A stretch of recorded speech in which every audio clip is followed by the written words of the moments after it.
la clase mayoritaria es la clase pobre. Está muy debilitada la clase media, se han empeñado en destruirla y solo hasta mero arriba un grupo que ha acumulado grandes fortunas. No quiero generalizar, pero la mayoría de ellos al amparo del poder público y mediante la corrupción. Entonces, ¿qué planteamos? Lo básico, lo principal, acabar con la corrupción, desterrar la corrupción del país.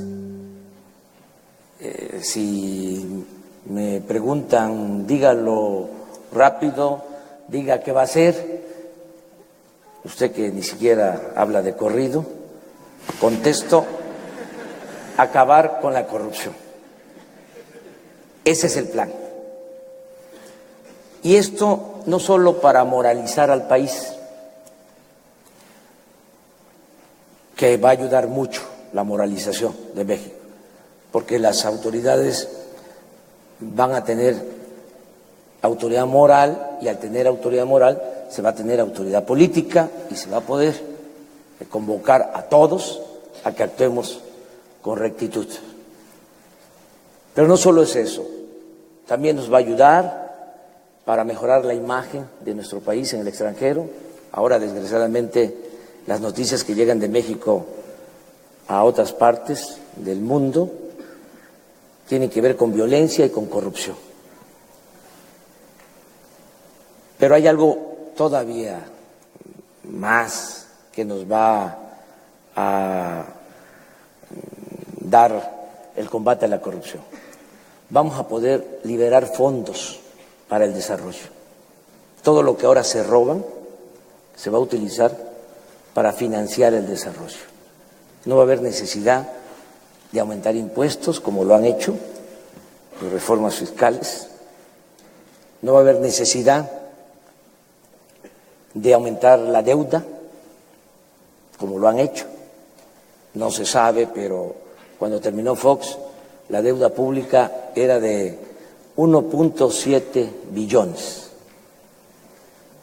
Al término del gobierno de Calderón, ya la deuda había aumentado a 5.2 billones, más de 200%. Y ahora con Peña la deuda pública es de más de 10 billones. Estamos pagando nada más de intereses de esa enorme deuda 600,000 millones de pesos al año. Entonces, no se puede aumentar impuestos, ni se debe, no se puede seguir endeudando al país para financiar el desarrollo, para tener presupuesto, y tampoco se puede apostar a los gasolinazos para tener recursos. De modo que no hay más que cortar de tajo con la corrupción. ¿Cuánto consideramos que vamos a obtener? Alrededor de 500,000 millones de pesos. El presupuesto es de 5.300.000 millones. El Banco Mundial calcula que se roban los políticos corruptos y los traficantes de influencia el 20% del presupuesto, más de 1 billón. Nosotros somos más moderados, casi conservadores, porque estimamos que se roban el 10%. Eso es lo que estamos calculando para nuestras cuentas. De todas maneras, son 500,000 millones de pesos. No hay ninguna banda que robe tanto. Son niños de pecho estos que presentan como los grandes delincuentes en comparación con los políticos corruptos del país. Entonces, vamos a contar con ese dinero, porque no se va a permitir la corrupción. Hay quienes seguramente van a preguntar sobre los cómo. Está resuelto. El principal cómo es que el presidente no sea corrupto y no tolere la corrupción. Ese es el principal cómo, hacerle. Lo otro es que vamos a terminar con los privilegios. Vamos a cortar el copete de privilegios que hay en el gobierno.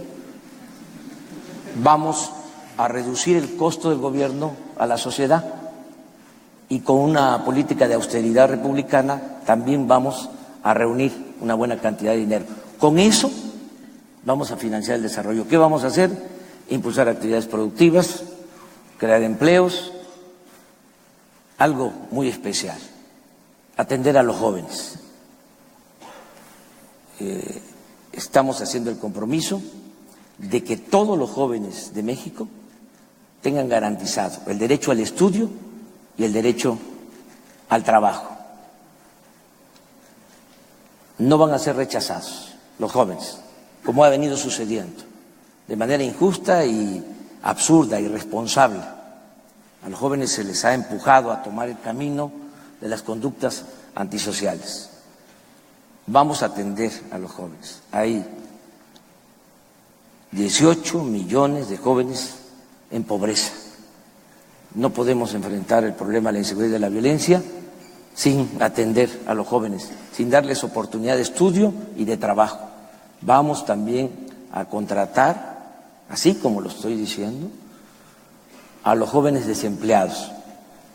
Vamos a crear una red de tutores con empresarios, con dueños de talleres, con dueños de comercio, para que contraten a los jóvenes y la nómina la va a pagar el gobierno con el presupuesto público. Se les va a pagar a los jóvenes para que inicien como aprendices 3.600 pesos mensuales. 2.600.000 jóvenes van a tener garantizado el estudio con becas y trabajo. Lo resumo en una frase: becarios sí, sicarios no. Esto va a ayudar mucho para que se consiga la paz, la tranquilidad en el país. Una diferencia entre los que gobiernan y los adversarios nuestros con lo que nosotros planteamos, una diferencia de fondo, es que nosotros consideramos que la paz y la tranquilidad son frutos de la justicia, que no se puede apagar el fuego con el fuego, no se puede enfrentar la violencia con la violencia. El mal hay que enfrentarlo haciendo el bien. Si se reactiva la economía, si hay empleo, si hay bienestar, si se atiende a los jóvenes, va a haber paz y tranquilidad en nuestro país. Eso, en esencia, en lo general, es nuestro programa, es nuestra propuesta. Está por escrito lo que les estoy diciendo de manera resumida y en el diálogo pues van a ir saliendo otras cosas. Muchas gracias. Gracias, candidato.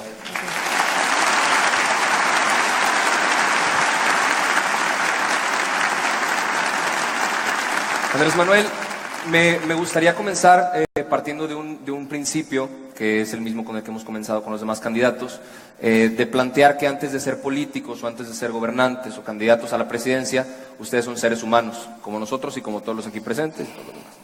Y eso nos enfoca un poco más en conocerte a ti como persona, en un espacio libre de propaganda, un espacio libre de discurso político, y ya más adelante nos concentraremos un poco más en cuestionamientos específicos sobre tus propuestas. Más de 12 años en búsqueda de este puesto tan importante. Tú has dicho muy abiertamente que la tercera es la vencida. ¿Qué te hace a ti, Andrés Manuel, distinto en estas elecciones en comparación a las dos anteriores? Ahora tengo más experiencia, estoy más aflojado en terracería. He recorrido más el país, conozco más México, desde luego conozco a la gente. México son muchos Méxicos, es un mosaico cultural nuestro país. Tengo más experiencia, tengo más claro lo que aqueja a México, lo que aqueja a la nación. Por eso esto que expuse, de que el principal problema de México es la corrupción, lo puedo probar, porque lo he constatado, lo he estudiado, lo he analizado, he buscado la explicación del porqué de la crisis de México. Por cierto, encontré la mejor definición en un escritor, León Tolstoy, se los recomiendo. Él escribió en una ocasión de que un gobierno que no procura la justicia no es más que una banda de malhechores. Y eso es así de sencillo. Los que gobiernan el país son como una pandilla de rufianes. Entonces, tengo ahora más experiencia, ahora también hay más gente apoyándonos, el movimiento es amplio, es plural, es incluyente. Tengo muy claro de que el problema no está abajo, no está en los ciudadanos, que el problema está arriba, en la cúpula de poder, que ni siquiera conviene pelearnos por la militancia partidista, porque los que realmente mandan, dominan, aplastan a todos, sin distinción de partido. Entonces, que debemos de ser muy tolerantes, convocar a todos los ciudadanos a participar,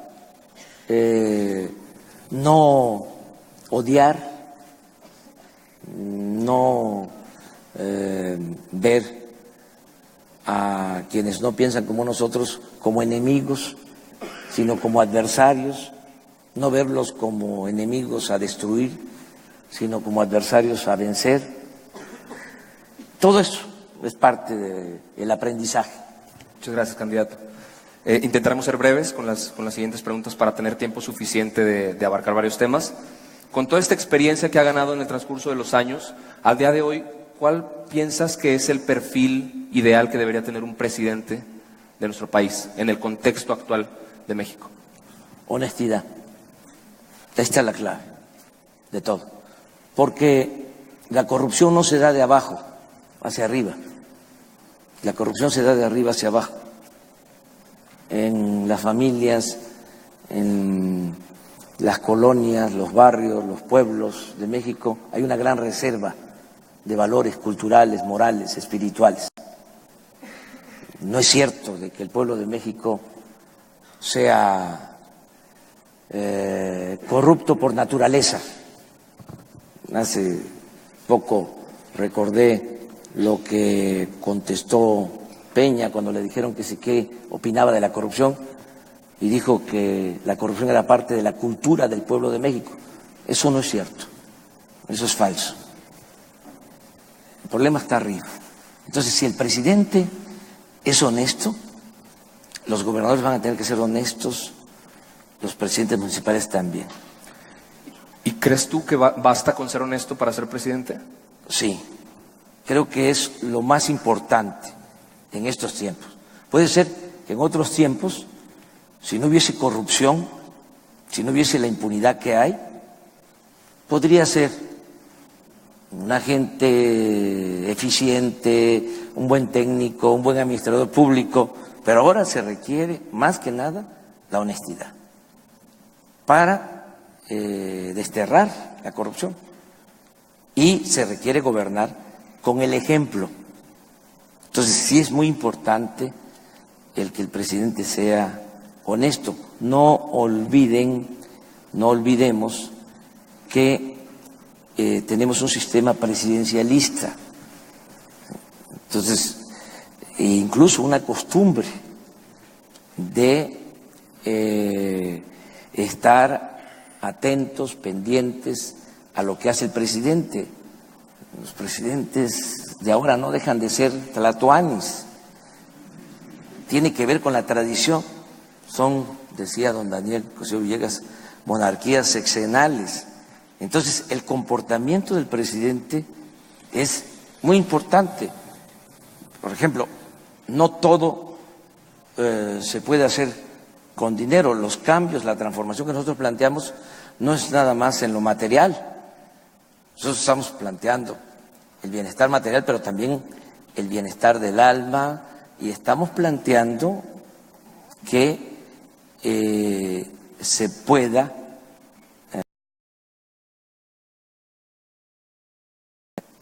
yo no voy a vivir en Los Pinos. Los Pinos van a pasar a formar parte del bosque de Chapultepec. Yo voy a seguir viviendo en mi casa. No me voy a subir al avión presidencial. No voy a ofender a la gente. Un avión que compró Calderón para Peña, que cuesta 7.500 millones de pesos. Todo esto es importante. No voy a andar rodeado de guardaespaldas. No voy a utilizar al Estado Mayor Presidencial. El Estado Mayor va a pasar a formar parte de la Secretaría de la Defensa. Voy a ganar menos de la mitad de lo que gana Peña, y voy por eso mismo a que se cumpla lo que ya está en la Constitución, nada más que es letra muerta, es un artículo empolvado, nadie lo conoce. El artículo 127 de la Constitución establece que nadie puede ganar más que el presidente de la República. Pero ministros de la Corte, magistrados, senadores, diputados, los que están ahora de moda, consejeros de organismos autónomos, 200, 300, 400, 500, 600 mil pesos mensuales. Eso no. Entonces, sí, va a ayudar mucho el que se actúe con honestidad y que se entienda que el poder es humildad y que el poder solo tiene sentido y se convierte en virtud cuando se pone al servicio de los demás. Andrés Manuel, el discurso que has usado en los últimos años ha sido prácticamente muy parecido. Me imagino que tú te considerabas una persona honesta en la elección pasada y te considerabas una persona honesta dos elecciones anteriores. ¿Qué hay nuevo en ti? ¿Qué tienes por ofrecer en estas nuevas elecciones que sea distinto a las anteriores, aparte de la honestidad que tanto mencionas? Experiencia.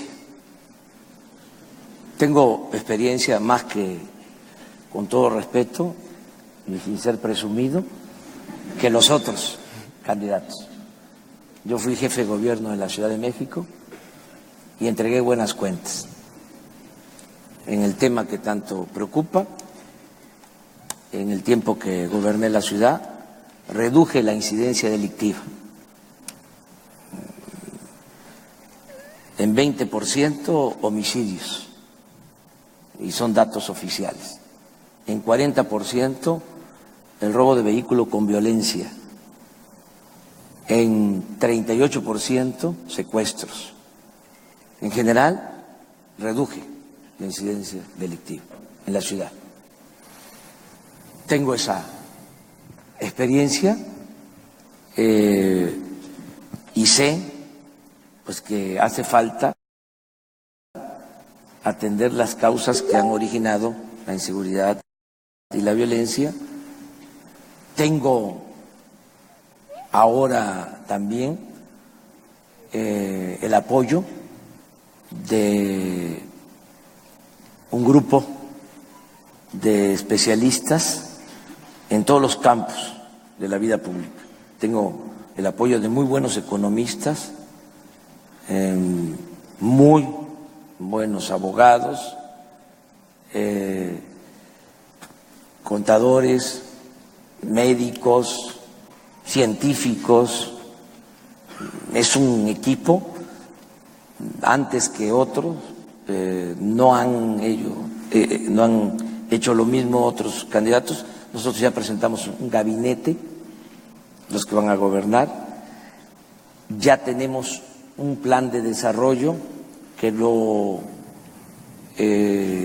elaboraron integrantes de la sociedad civil, de todos los partidos y también de Ciudadanos Sin Partidos. Aquí en Monterrey nos ayudaron para la elaboración de ese plan. El que coordinó ese trabajo fue pues un exalumno del TEC, Alfonso Rombo, y otros técnicos que están aquí. Entonces, ahora me siento más apoyado, de modo que vamos a hacer un buen gobierno.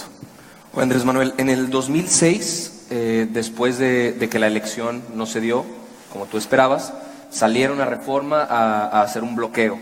Se dice que la deuda por ese bloqueo rebasa los 500 millones de pesos. ¿Qué podríamos esperar nosotros como mexicanos si no se da la elección en esta ocasión? Bueno, lo de Reforma se ha utilizado mucho para afectarnos. Se debería de hacer una reflexión objetiva. Si nosotros no actuamos de esa manera, hubiese habido violencia, aunque en los mensajes de nuestros adversarios digan lo contrario, porque son muy mentirosos, falsarios. No se rompió un solo vidrio. Yo llevo muchos años en esta lucha y no se ha roto un vidrio, porque nuestro movimiento ha sido, es y seguirá siendo pacífico.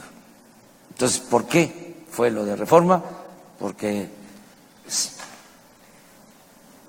con todo respeto, se robaron la presidencia los de la mafia del poder.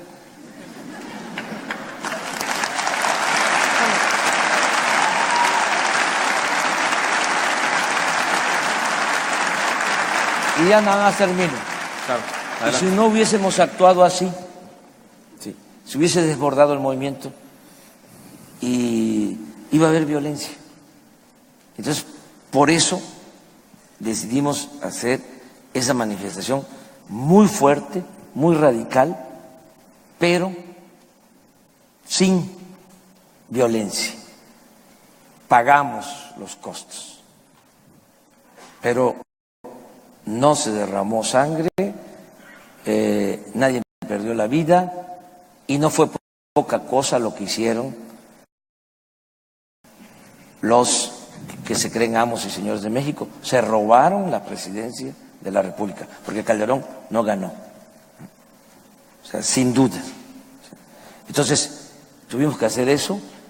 Ahora, yo he dicho con mucha claridad, porque no soy un ambicioso vulgar, yo lucho por ideales, lucho por principios, no estoy obcecado con ser presidente.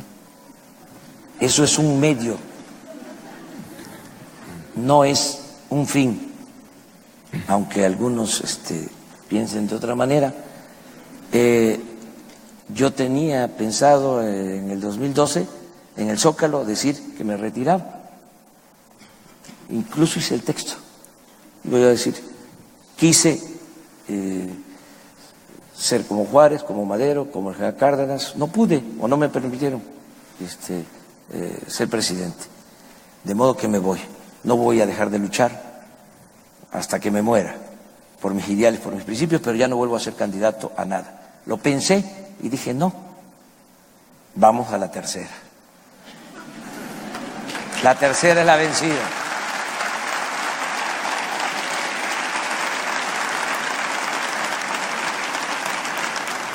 Pero no terminé la idea, nada más decirte eso. Muy breve, por favor. Sí, tengo dos caminos: Palacio Nacional o Palenque, Chiapas. Ok, gracias. Andrés Manuel, en tus discursos constantemente nos hablas sobre esta mafia del poder. Has mencionado en algunas entrevistas que es un grupo de 30, 34 personas que para ti son la cabeza de la política de este país. Pero tú fuiste priista, tú fuiste perredista y estuviste muy cerca de estas personas. Estuviste muy cerca. ¿Qué cambió? ¿Qué cambió y por qué decidiste que Morena fuera el camino? Pues no he estado cerca de ello porque procuro mantener distancia porque no quiero que me roben la cartera. O sea, no he estado cerca de Salinas, que es el jefe de la mafia del poder, hablando en plata, ¿no? O sea, además, aquí estamos con jóvenes, ¿no? Aquí no estamos para dorarnos la píldora. Correcto. ¿A ustedes les gusta que se hable, como se dice, con claridad? Definitivo. La neta del planeta. Sí. Eso. Entonces, no tengo relación con ellos. También quiero decir que no los veo como enemigos, son mis adversarios. Pero sí tengo diferencias profundas, porque yo creo que ellos son los responsables de la tragedia nacional. En el caso de Salinas, es a partir de su gobierno que empiezan a entregarse los bienes del pueblo, de la nación, a particulares y a sus allegados. Y yo les dejo de tarea, de manera pues muy respetuosa, que vean cómo creció en el periodo de Salinas la desigualdad.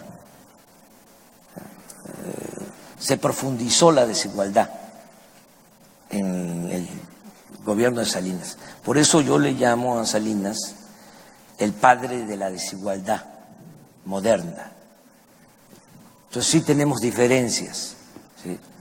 Son dos planteamientos, dos posturas, dos proyectos distintos y contrapuestos, pero no los odio, ni siquiera estoy pensando que ahora que vamos a triunfar se van a tener que ir del país, no los vamos a desterrar, no es mi fuerte la venganza, yo lo que quiero es justicia.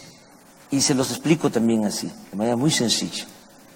No queremos, muchos mexicanos, los que estamos en este movimiento, que el gobierno esté convertido en un comité al servicio de una minoría rapaz. El gobierno actual está secuestrado. No es un gobierno que represente a todos. El cambio que nosotros proponemos es que el gobierno represente a pobres y a ricos, a las clases medias, a todos. ¿Sí? Que no sea un gobierno al servicio de un pequeño grupo, que es lo que ha venido pasando. Entonces, la gran reforma es que podamos rescatar al Estado, al gobierno, y ponerlo al servicio de la sociedad. Gracias, candidato. Mucho nos ha hablado también sobre las características en las que está en desacuerdo de sus contrincantes en esta elección. Pero nos gustaría por un momento cambiar de tonalidad la plática y pues endulzarles un poco la cuchara y que nos dijera dos cualidades que ven ellos, dos cualidades que ven en sus contrincantes para estas elecciones. Pues no veo cualidades, la verdad. No ven ninguna cualidad de ninguno. No. Estamos hablando de quienes aspiran a gobernar un país en crisis. Esto no es un asunto de ser buena gente. O sea, todos somos buena gente si nuestros vecinos nos piden que les demos un poco de café o de azúcar o de agua, ¿no? Vamos. Pero esto es para gobernar un país. Entonces yo no sé cuáles cualidades. Las cualidades del candidato del PRI de ser cómplice de corrupción, las cualidades de Anaya de formar parte de la partida o beneficiarse de la partida de los moches. Eso vale la pena explicarlo porque pasa de noche, no se conoce, pero han llegado al descaro de que había una partida en el presupuesto que se le conoció como la partida de los moches para repartir dinero a diputados y a senadores y así conseguir los votos. Y esto tuvo que ver con Anaya. Y saben, llegó a ser esa partida de 26,000 millones de pesos. Entonces, ¿cuáles son las cualidades? A cuentas resumidas, no encuentra ninguna cualidad en sus contrincantes. El del independiente. El Bronco. Sí, es independiente de los ciudadanos, no de la mafia del poder. Pero, candidato... Y la señora Margarita, pues no expreso lo que en realidad pienso, por respeto a ella, ¿sí? A ti. Pero, ¿cualidades como persona? Todos los seres humanos son buenos. Y... Gracias, candidato. Y ahora, la pregunta del millón. Si Andrés Manuel López Obrador no estuviera contendiendo a la presidencia en este 2018, ¿por quién votaría? Por Morena. No. De los 4 candidatos restantes. De los 4 candidatos restantes, ¿por quién votarías? Tendría que haber otro candidato, ¿no? No. Caso hipotético. Y esta pregunta se ha hecho con todos los candidatos que hemos recibido. Y todos han contestado. Entonces cambian de ejemplo. No. Pues abstención. Voto nulo. Voto nulo. Anularía su voto. Sí. Andrés Manuel, ya hemos conocido un poco sobre ti. Ahora yo creo que muchos de nosotros queremos saber sobre tus propuestas. Empiezo con la siguiente. A mí me hace bastante ruido. ¿Piensas descentralizar las secretarías del gabinete? ¿Qué implica esto? ¿Para qué sirve? ¿Por qué? ¿Cuál es la necesidad? Si nos pudieras explicar brevemente. Para que el crecimiento sea horizontal. ¿Qué ha sucedido en los últimos tiempos con la aplicación de este modelo económico llamado neoliberal? Solo ha habido crecimiento en algunas regiones del país. Son como islas. Crece el Caribe, la zona turística, crecen ciudades turísticas del Pacífico, crecen ciudades fronterizas, crecen algunas ciudades del Bajío, o la región del Bajío, tienen tasas de crecimiento del 5, del 6, del 8% anual. Pero el resto del territorio no crece. Por eso el promedio de crecimiento es 2%. ¿Sí? Algunas regiones crecen mucho y otras están bajo cero, decrecen. Entonces nosotros buscamos que el crecimiento sea parejo, horizontal, y para eso es importante distribuir la inversión pública en todas las regiones de México. Ahora, con el tren Toluca-Ciudad de México y con el aeropuerto que quieren hacer o ya están haciendo en el lago de Texcoco, en el Estado de México se está concentrando una inversión pública comprometida hacia adelante del orden de 400,000 millones de pesos. Nada más ahí. ¿Cuánto invierte el gobierno federal en Chiapas, en Oaxaca? O sea, en Oaxaca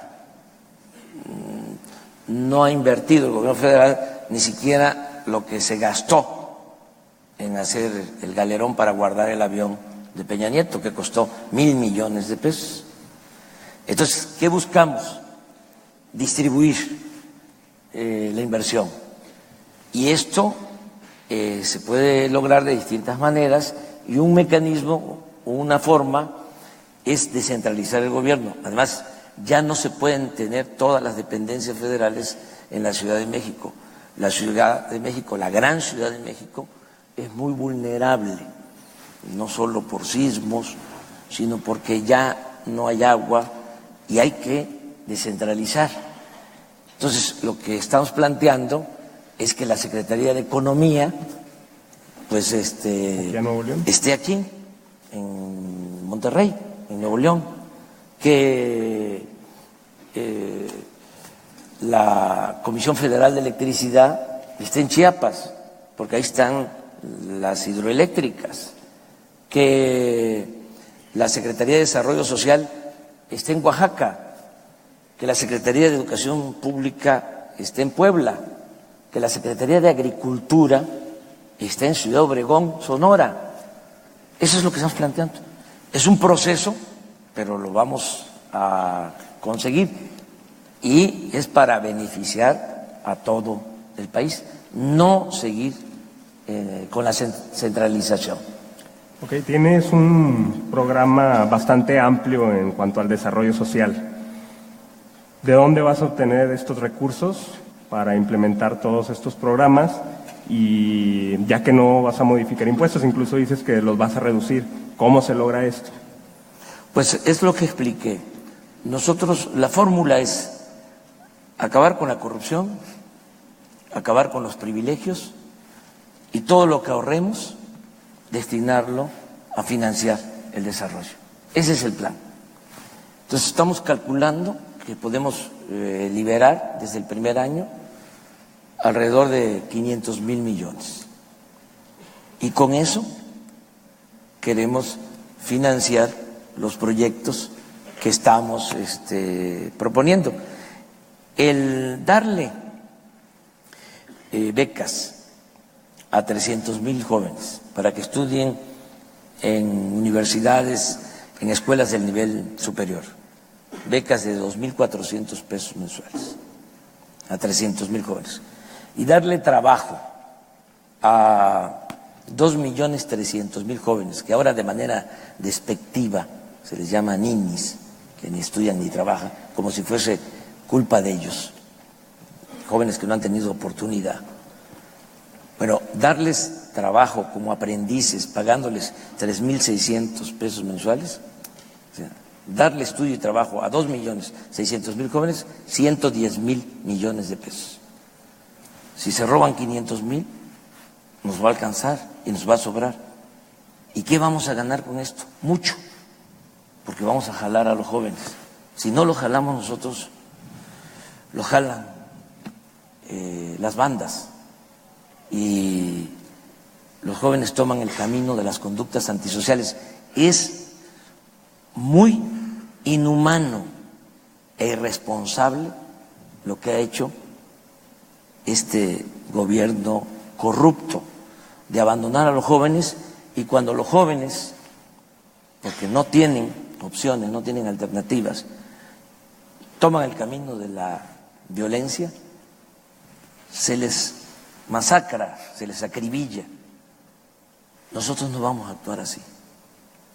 Nosotros vamos a dar opción a los jóvenes. No va a ser el uso de la fuerza, no van a ser las medidas coercitivas lo que va a caracterizar la política de seguridad pública. Vamos a atender las causas, vamos a que haya trabajo, a que haya bienestar, a que se moralice la vida pública, y de esta manera vamos a conseguir la paz para todos. Pero sí nos va a alcanzar. Estamos estudiando bien, además no vamos a tener muchos programas. Actualmente el gobierno federal debe de tener 500,000 programas, pero sin impacto social. Y todos estos programas, mucho aparato burocrático, todo se queda en el pago de sueldos para los altos funcionarios públicos. Que se va a combatir la corrupción, hay que crear la Comisión de la Transparencia, y tiene que ser autónoma, sí. ¿Y saben qué acaba de resolver la Comisión de la Transparencia? Que el caso de Odebrecht, una empresa brasileña que entregó sobornos y que entregó sobornos en México se mantenga en secreto, que no se ventile el asunto. Es el Instituto de la Transparencia. ¿Cuánto nos cuesta el Instituto de la Transparencia? 1.000 millones de pesos al año. Entonces, si tenemos pocos programas, pero eficaces, nos va a alcanzar el presupuesto. Entonces, de todas maneras, estamos pensando como en 30 proyectos estratégicos, pero vamos a priorizar. O sea, a ver, tenemos 30 y liberamos o contamos con 500 millones. ¿Cuál es la prioridad? 1, 2, 3. ¿Y los jóvenes son prioridad en esa? En los 10 primeros. O sea, les diría, joven, campo. Vamos a rescatar al campo del abandono en que se encuentra. Porque en el campo no solo se producen alimentos, hay una forma de vida sana, buena. Parte de la crisis tiene que ver con el abandono al campo, la desintegración familiar, ¿sí? La migración. Entonces, vamos a regresar al campo porque también como política, y esto significa un cambio, ya no vamos a apostar a comprar lo que consumimos en el extranjero. Vamos a producir en México todo lo que consumimos. Es un absurdo que el maíz es originario de México. Es una planta bendita que se da en las costas, en los valles, en la sierra, en el calor, en el frío. Y estamos comprando maíz, 14 millones de toneladas. México es el país del mundo que más maíz compra en el extranjero. ¿Cómo no vamos a producir el maíz? ¿Y cómo vamos a estar comprando el frijol? Estamos comprando el 90% del arroz que consumimos. Compramos la carne de res, la carne de cerdo, compramos leche, compramos la madera, compramos las gasolinas. Tenemos el petróleo, se vende petróleo crudo. Desde hace 40 años no se construye una nueva refinería. Y estamos comprando las gasolinas porque es un negocio que tiene la mafia del poder. Así como existen los guachicoleros de abajo, estos que ordeñan los ductos, que se roban la gasolina, así están los guachicoleros de arriba. Entonces ya no va a haber guachicol, ni abajo ni arriba. O sea, hermano, ese es el cambio. La siguiente pregunta. Hace un par de horas conocimos que el Senado rechazó la propuesta del fuero. Si llegas a ser presidente de México y no tienes mayoría en el Congreso, en la Cámara de Diputados y el Senado, ¿cómo le vas a hacer para llevar a cabo esta propuesta que seguramente está en tu plan? Bueno, estamos pensando tener mayoría en el Congreso. Yo ya estoy llamando a que se nos dé la confianza, que se vote parejo, que no solo es ganar la presidencia, sino ganar también la mayoría en la Cámara de Diputados y en la Cámara de Senadores por esto. ¿Sí? Yo creo que lo vamos a lograr, que vamos a tener el apoyo completo de los ciudadanos, porque no es una elección por una persona, no es a ver quién va a ser diputado, a ver quién va a ser senador, es una elección para transformar al país. Es un programa para que las cosas de verdad cambien. La elección es, ¿quieres más de lo mismo o quieres un cambio verdadero? ¿Es cambio sí o cambio no? Entonces, estoy seguro que la gente nos va a dar la confianza y tenemos el compromiso de quitar fueros y de quitar privilegios. O sea, ese es un compromiso. Entonces, políticamente, en el caso de que no tengamos mayoría en el Congreso, yo voy a estar planteando de que se terminen los fueros y los privilegios. Y voy a insistir en que se modifique sobre todo el 108 constitucional para que el presidente en funciones pueda ser juzgado por delitos de corrupción, porque ahora goza de impunidad. Entonces, son de los planteamientos centrales para que se logren los cambios en el país. La reforma energética. Se habla de que va a traer muchísima inversión, millones de dólares, que ya hay empleos actualmente funcionando alrededor de esto y que más adelante habrá más. ¿Qué sigue con la reforma energética? Bueno, ¿Se primero, queda, se va? Primero, no es cierto de que esté llegando inversión y que se estén generando empleos. Aquí seguramente hay alumnos jóvenes de Ciudad del Carmen, de Villahermosa, de Coatzacoalcos, de Poza Rica, que les platiquen cómo están esas zonas petroleras completamente en crisis. O sea, no hay inversión, no se están perforando pozos, no se puede extraer petróleo si no se perforan los pozos, obviamente. No hay empleo, hay una situación muy crítica en toda la región petrolera de México. Nos han hecho creer de que viene la inversión extranjera, ahí viene la dolariza, dicen, pero no ha llegado nada. O sea, al contrario, un dato duro, estamos extrayendo 1.800.000 barriles diarios, lo mismo que se extraía, que se producía de petróleo hace 40 años. O sea, va en picada la producción petrolera. Entonces, pero no es eso a necesitamos, causa de que haya ahora nuevas energías y que se está no, apostando ojalá, por ese la energía sería eólica, el la camino, solar. claro, las energías alternativas que hay que impulsarlas, porque no podemos solo pensar en las energías no renovables, no nos podemos acabar el petróleo. Además, es un patrimonio de las nuevas generaciones, tenemos que cuidarlo.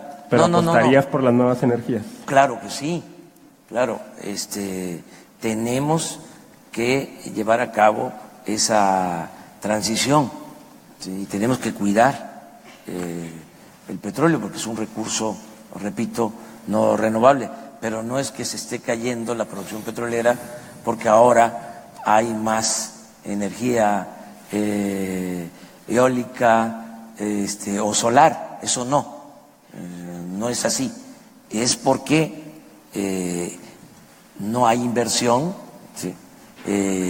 No se están perforando los pozos, se dejó caer la industria petrolera. Vamos a tener nosotros que actuar de emergencia, porque si sigue esta tendencia, si se sigue cayendo la producción petrolera, podemos llegar al extremo de importar crudo, como estamos importando gas. Es una tragedia. Todo, insisto, por la corrupción, porque a estos funcionarios irresponsables lo único que les ha importado es hacer negocio. No han impulsado en general la producción de México. No se puede sacar adelante un país sin producción.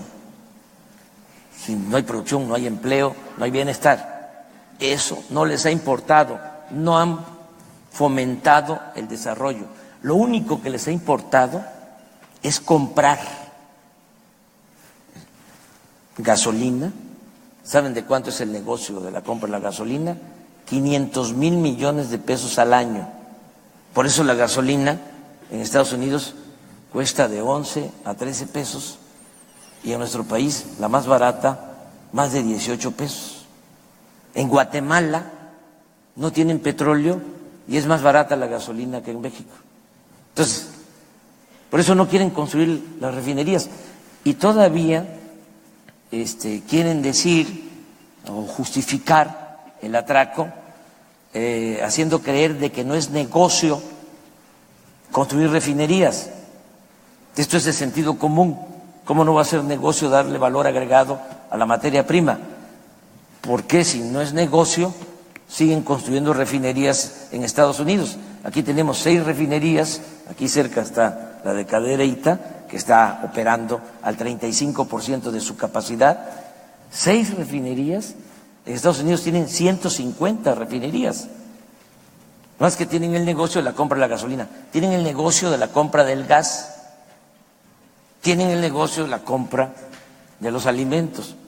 Entonces necesitamos revisar estas reformas estructurales sin cometer ninguna arbitrariedad, siempre actuando con legalidad, pero necesitamos revisar los contratos que hicieron a partir de la reforma energética para que podamos decir si esto beneficia a la nación, si esto es bueno para la nación. No es un asunto ideológico, no es un asunto político, es de juicio práctico.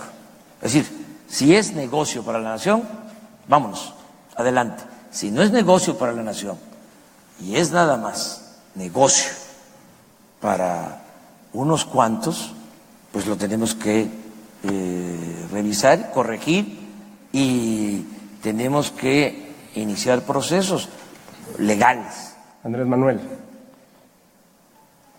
en una pregunta hipotética que te quiero hacer, 1 minuto para responder. Tu relación, si llegas a ser presidente de México, ¿cómo sería la relación con los países del norte? 1 minuto. Muy buena. Pero Muy buena.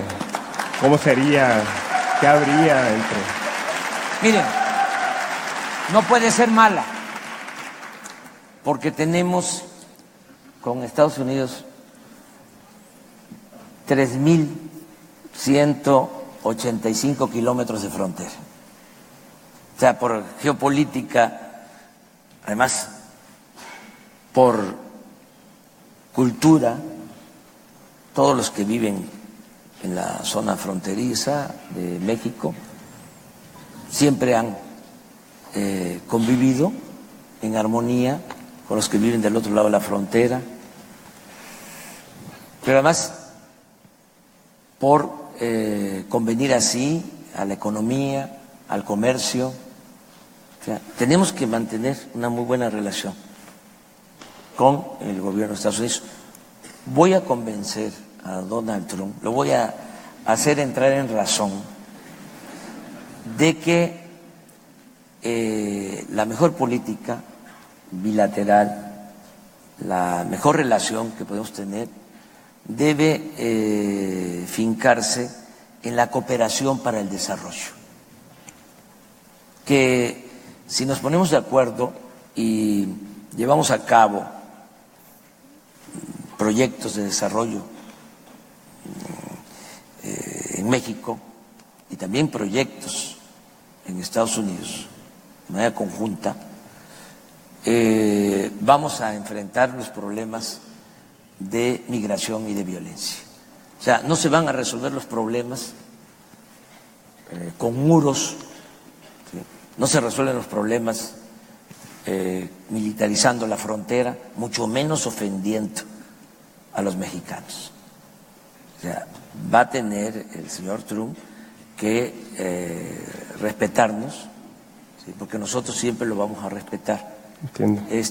Y vamos a tener una actitud de mucho respeto tanto al gobierno de Estados Unidos como al gobierno de Canadá. Muchas gracias, candidato. Vamos a pasar a una dinámica muy rápida. Es la última parte de este segundo bloque, antes de pasar a las preguntas del público.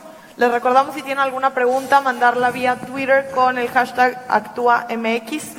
En esta dinámica yo le voy a decir temas y lo que queremos es que nos conteste con una pregunta o una frase muy corta.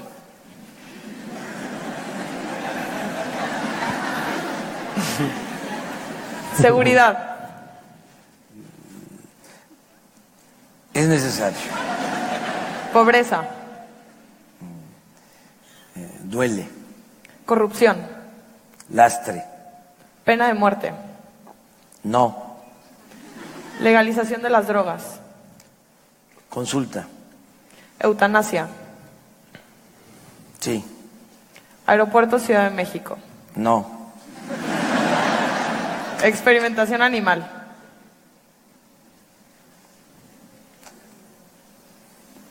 Análisis. Reforma educativa.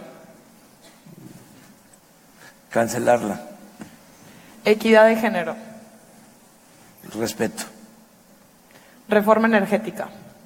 Revisarla. Plurinominales. Quitarlos. Aborto. Consulta. Ley de seguridad interior. No hace falta. Fuero. Quitarlo. Seguro popular. Hacerlo efectivo. Matrimonio igualitario.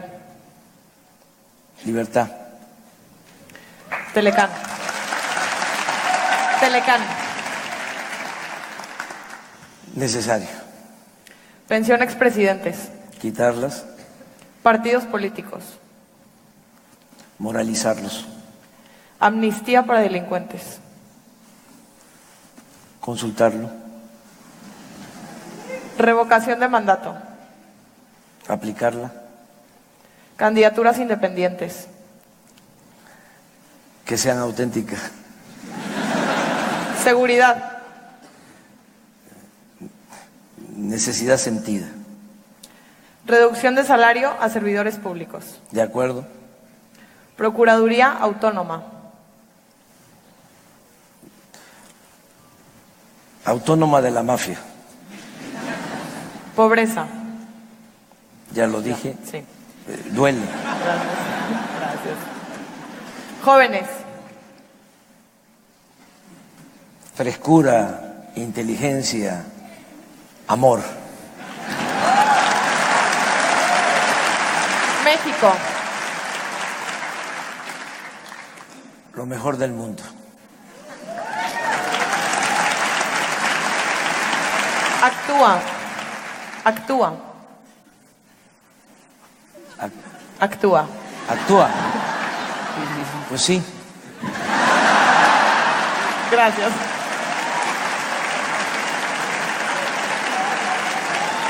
Muchas gracias. Vamos a pasar a la última sección de esta entrevista, que son las preguntas del público. Muchas gracias.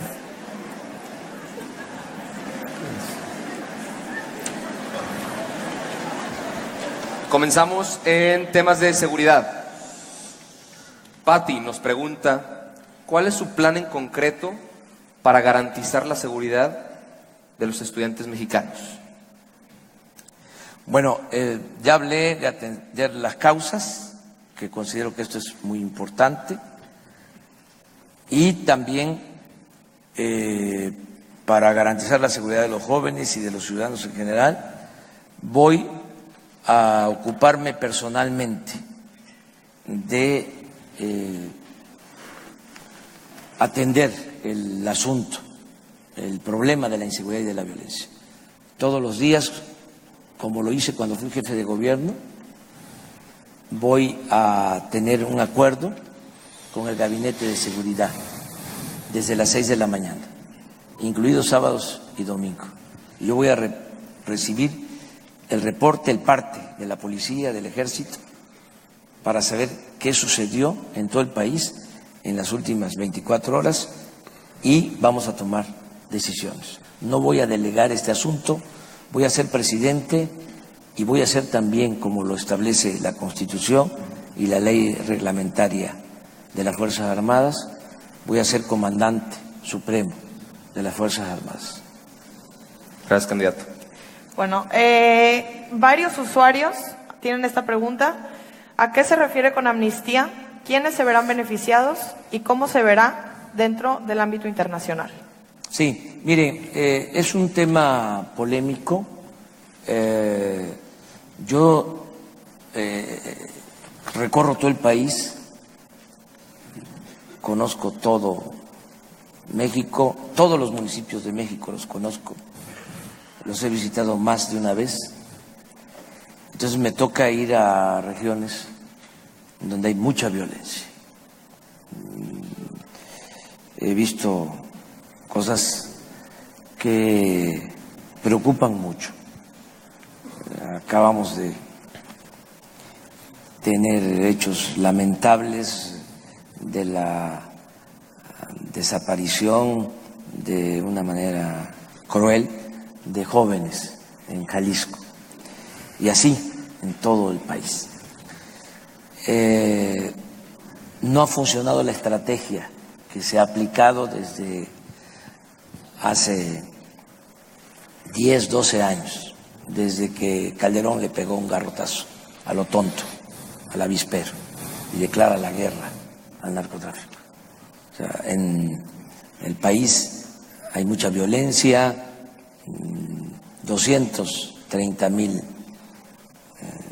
asesinatos, 36,000 desaparecidos, son cifras muy fuertes, más de 100,000 víctimas de la violencia, es decir, los familiares que sufren por la violencia, más de 1 millón de víctimas. 70 homicidios diarios en el país. Hoy en la mañana les decía yo a los banqueros de que en los sismos perdieron la vida desgraciadamente 400 seres humanos, un poco más de 400, pero son los que pierden la vida cada semana por la violencia. Entonces tenemos que buscar todos los medios para conseguir la paz. La guerra es la peor de las tragedias humanas. No podemos acostumbrarnos a esto. No podemos perder nuestra capacidad de asombro y de preocupación. Entonces, ¿qué vamos a hacer? Vamos a buscar todas las formas para garantizar la paz. Vamos a ganar el día 1 de julio y en todo el tiempo que sea presidente electo, hasta el 1 de diciembre, en este intervalo de tiempo, vamos a llevar a cabo una consulta amplia con especialistas, con personalidades del mundo.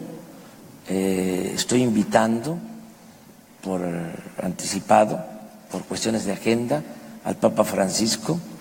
Voy a invitar al secretario general de Naciones Unidas, voy a invitar al secretario general de Amnistía Internacional, voy a invitar a especialistas y vamos a analizar todo. Aquí se mencionó en una de las preguntas lo de la legalización de la droga. O sea, yo no quiero que dejemos ningún tema sin analizar. Nada más quiero que se entienda que en el caso de la amnistía, ¿sí?, no significa impunidad, porque de manera muy burda, politiquera, mis adversarios han manejado esto diciendo que yo lo que quiero es sacar a los delincuentes de la cárcel, a los criminales de la cárcel. No, yo lo que quiero es que analicemos todas las posibilidades. Nada más les voy a dar un dato. En la montaña de Guerrero, que es la región más pobre de México, ahí los campesinos indígenas siembran amapola y lo hacen para comer. Y en una plática con ellos, en una ocasión, les decía, bueno, y los riesgos que tienen, porque les van a meter a la cárcel por esto. Dice, licenciado, sembramos esto y de esto comemos, porque no tenemos otra opción. Pero si nos meten a la cárcel, tenemos el seguro, que significa que en la cárcel vamos a tener comida. Entonces, ¿qué vamos a hacer con ellos? ¿Por qué no atenderlos? Ellos están infringiendo la ley, pero vamos a darles una opción, vamos a darles una alternativa. ¿Cuántos jóvenes están en las cárceles? Las cárceles están llenas de jóvenes, muchos inocentes. Entonces, vamos a revisar esto bien y vamos a aplicar una virtud de los seres humanos, el perdón. Hay un caso. Licenciado, le pido que seamos breves con las respuestas, por favor. Sí, para tener nada más tiempo de termino. preguntas. El caso de El Salvador. ¿Sí? Ahí se enfrentaron, fue por cuestiones políticas, ideológicas, una guerra, miles de muertos, campesinos, soldados, empresarios, llegaron al extremo de asesinar en plena homilía a Monseñor Romero, que ahora es mártir, héroe de El Salvador, y en un momento de lucidez ese pueblo se planteó que se podía hacer la paz y se logró la reconciliación. Nosotros necesitamos para México reconciliarnos, lograr la paz. Andrés Manuel, la siguiente pregunta la hace Edel y yo creo que varios de nosotros estamos interesados en su respuesta. ¿Cómo se incentivará el desarrollo de ciencia y tecnología en el país fuera de aumentar el presupuesto? ¿Y esto cómo hará que los científicos nacionales prefieran quedarse en México a emigrar al extranjero? Darles facilidades a científicos para que puedan desarrollarse en el país, que no tengan que abandonar México. Se está trabajando ya en un plan para la innovación, para el desarrollo científico y tecnológico. Es parte de lo que contempla el programa al que hice mención. ¿Habría una secretaría de ciencia y tecnología o algo así como se está implementando en algunos estados? Vamos a que el CONACYT funcione bien. Esa es su responsabilidad como institución gubernamental, apoyar, fomentar el desarrollo de la ciencia y de la tecnología. Andrés Manuel, nos pregunta Oscar, en caso de ganar la elección y tener la mayoría del Congreso, ¿qué garantías le dará al pueblo mexicano de que no habrá una reforma al artículo 83, no reelección? Son varias cosas. Primero, yo tengo principios, tengo ideales, estoy en contra de la reelección. No acepto la reelección. Yo voy a gobernar 6 años.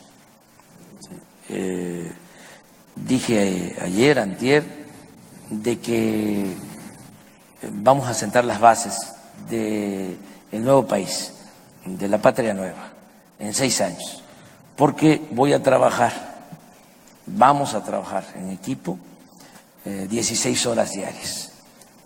Hice referencia, me tardo en responder porque no hablo de corrido. Pero intentemos ser lo más breves. Hice referencia a San Benito, que observó que los monjes se la pasaban mucho tiempo en la meditación y él dispuso de que 8 horas para pensar, 8 para trabajar y 8 para descansar.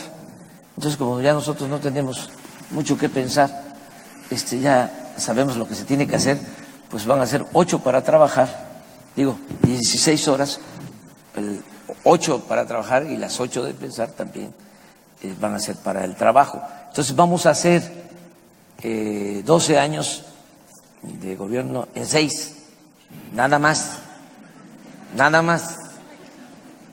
No va a haber reelección. Ahora hay un spot asqueroso que dice que vamos a ser como Chávez y que me voy a quedar 14 años. Pues no, son 6 años y es un asunto de principios y no va a haber ninguna reforma en ese sentido. Gracias. Yo creo que pasamos al final de nuestra entrevista por cuestiones de tiempo. Para finalizar, Andrés Manuel, yo te quiero recordar que este 1 de julio vamos a ser alrededor de 14 millones de jóvenes los que vamos a votar, un aproximado del 30% del electorado. Aquí tenemos presentes, como comentábamos al inicio, a 1,800 más todos los que nos están viendo a través de redes sociales. Y pues conocerte es importante para definir nuestro voto. Por lo que para finalizar, te invitamos a que nos digas por qué eres la mejor opción y por qué deberíamos votar por ti. Bueno, llevo muchos años luchando por mis ideales, por mis principios. Yo soy originario de un pueblo de Tabasco, Tepetitán. Allí estudié la primaria, no había secundaria, salí a estudiar la secundaria a Macuspana, luego la preparatoria a Villahermosa. Estudié la universidad en la Ciudad de México. Lo pude hacer porque conté con una beca, nos daban alimentación, nos daban hospedaje en la casa del estudiante tabasqueño. Soy licenciado en Ciencia Política, regresé a mi estado natal y el primer trabajo que tuve en la administración pública fue de director del Instituto Nacional Indigenista. Trabajé 6 años en comunidades indígenas y aprendí a trabajar para los pobres en las comunidades. Ahí nació el mayor de mis hijos. El último trabajo en el gobierno fue en la Ciudad de México como jefe de gobierno y no he cambiado.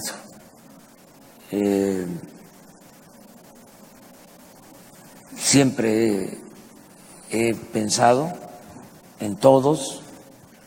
Creo que en el gobierno se debe atender a todos, se debe respetar a todos, se le debe de tener consideración a todos. El gobierno es de todos, a diferencia de los partidos, como su nombre lo indica, partido es una parte, gobierno es todo. Pero también siempre he tenido más preferencia por los humildes, por los pobres. Y no voy a cambiar. Creo que podemos todos darle la mano al que se quedó atrás para que se empareje y que caminemos juntos. Eso ofrezco. Ofrezco honestidad, ofrezco experiencia, ¿sí? Y ofrezco mi profundo amor por el pueblo. Es un amor sincero. Yo creo en el amor a la naturaleza, en el amor a la familia, en el amor a la patria y en el amor al prójimo. Si tuviese que definir qué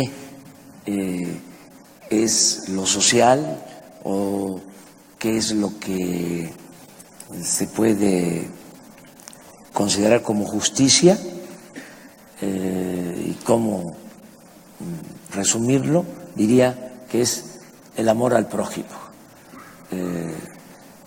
que tiene que ver con el pensamiento de toda la vida.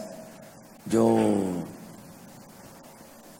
reconozco que aquí en el Tecnológico se enseña con dimensión social. Hace poco terminó un rector aquí en el Tecnológico, David Noel, que escribió un libro que se los recomiendo, que se llama La hipoteca social. Es un libro extraordinario, o sea, que hay que leerlo.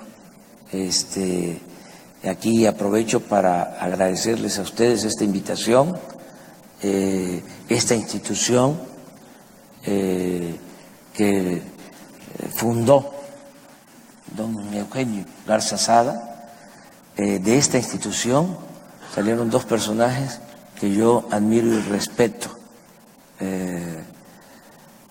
Maquío y Luis Donaldo Colosio.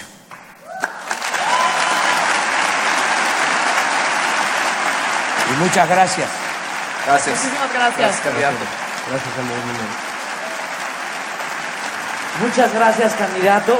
Recibimos en el escenario a Luis Lauro Torres, él es presidente de la Federación de Estudiantes, y a Diego Cázares, él es coordinador general de Actúa. Muchas gracias, candidato, por estar aquí con nosotros, los estudiantes del TEC de Monterrey. Nosotros sabemos que los jóvenes podemos decidir el rumbo de esta elección del 1 de julio y el TEC de Monterrey tiene bien puesta la camiseta por México y queremos saber si usted se pone la camiseta del TEC de Monterrey. Me la pongo, sí. Un aplauso, por favor. A ver, pues vamos.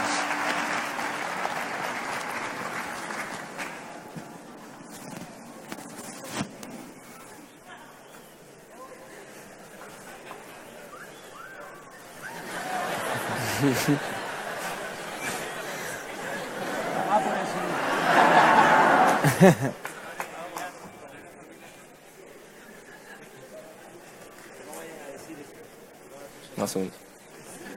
Ahí está, un aplauso, por favor.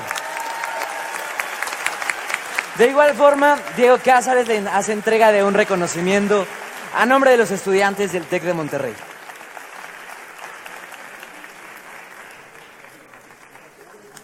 Y así despedimos el foro. Muchas gracias por acompañarnos.